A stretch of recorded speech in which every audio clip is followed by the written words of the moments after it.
Hello, Brentwood High School. I'm Ben Mahaffey. And I'm Oliver Brogdon. Here's what's making news. After a week off, the Brentwood Bruins returned to the football field.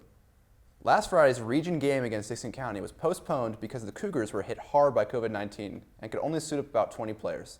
That game has been rescheduled until October 9th, which is fall break weekend. The Bruins opened the season with a 33-12 win over Nolensville, followed by a home loss to Brentwood Academy. Tonight, BHS takes on 2-1 Henry County. Kickoff is at 7 p.m. at James C. Parker Stadium. With the virus presenting a danger, some businesses had to overcome some unique circumstances. One of those businesses is the Brentwood Market. As businesses started to reopen, many were faced with the task of operating while under new regulations. One such business, the Brentwood Market, is currently once again open. We have only been open a year in September. It was open September the 4th was our year mark. So because we didn't have a lot to compare to when COVID hit in March, I'm not sure we still know how it did or didn't affect it because we just didn't have the numbers to compare. Because we have the convenience store along with the fresh side food of our business, we were deemed essential business and we were allowed to stay open. It was really interesting because people were very scared to get out, but we had a lot of people come in, and I think the fact that we had the casserole portion for take home down, it really probably helped keep us afloat because so many people couldn't go out to eat with their families.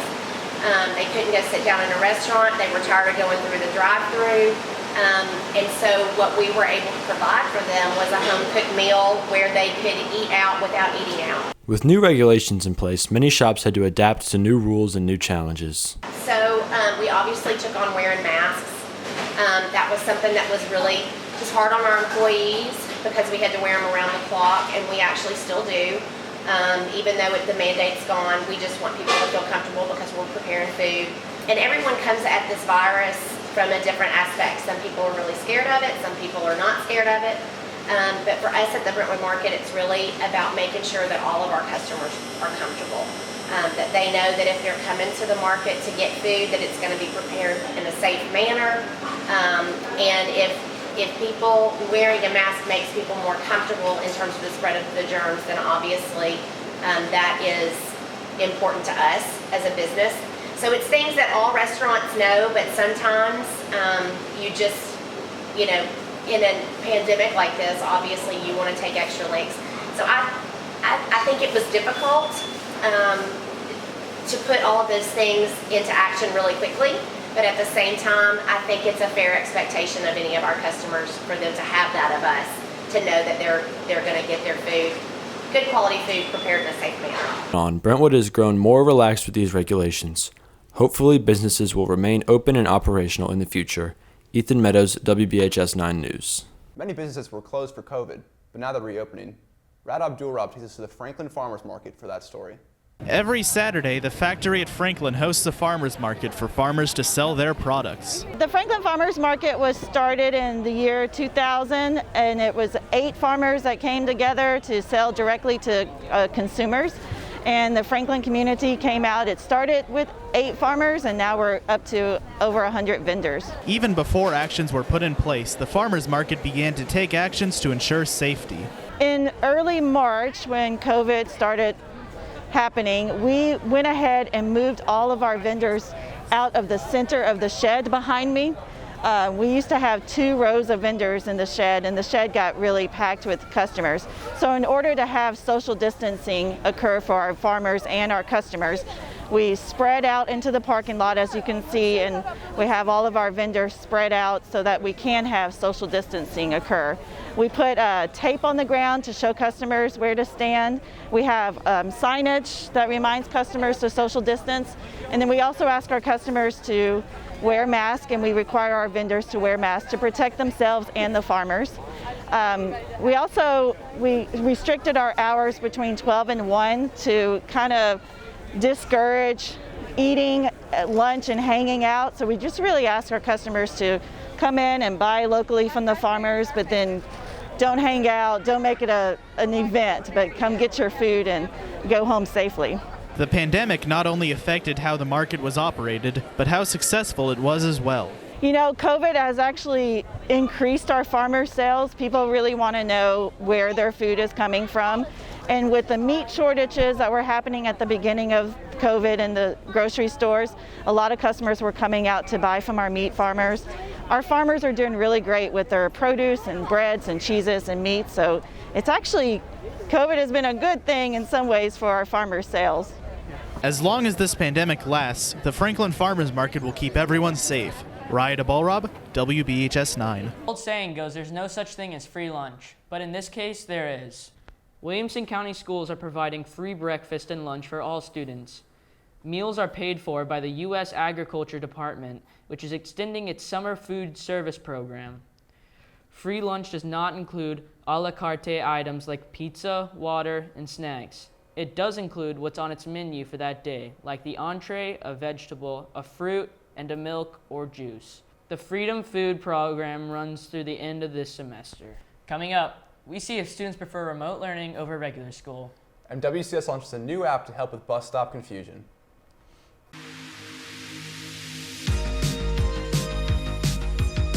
Hey guys, I'm Holland Powers, the student body president, I'm Luke Walters, the senior class president. and we want to show you a few things PTO has done to make a difference in our school. Follow me. One thing we love about Brentwood High School is chemistry. I love chemistry too. With the recent addition of the STEM building, PTO funding has allowed us to purchase lab equipment to enhance our scientific experience in the learning classroom. Oh, sorry, we just got distracted by having so much fun using these whiteboards given to us by PTO. I used to eat lunch on the dirty old ground, but thanks to PTO, we've got these new tables, and now I eat lunch comfortably with my friends. Those are just a few things PTO has done for our school. Make sure to donate so they can do more amazing things. See you later, Brentwood. Hi, my name is Kristen Merrill, and I am serving as the PTO president this year. While the beginning of our school year may look and feel a bit different, the PTO is committed, as always, to making it the very best for our students, teachers, and parents. We want to reassure you that the PTO is working to make this year important, to make this year memorable, and to make this year count. We're counting on our parents to help us by donating to the PTO and volunteering where you can. You can find all the information on the PTO website. Please visit it to donate and learn how to get connected. Thank you for supporting the Brentwood High School students and faculty with your generous donation as we partner together to make a difference. An unusual request for a group of frustrated parents. More than 900 people have signed an online petition asking Williamson County Schools to stop giving online students grades until all technical problems are worked out. Online school was delayed a week because of these technical issues, and there have been a lot more problems with Zoom and other software.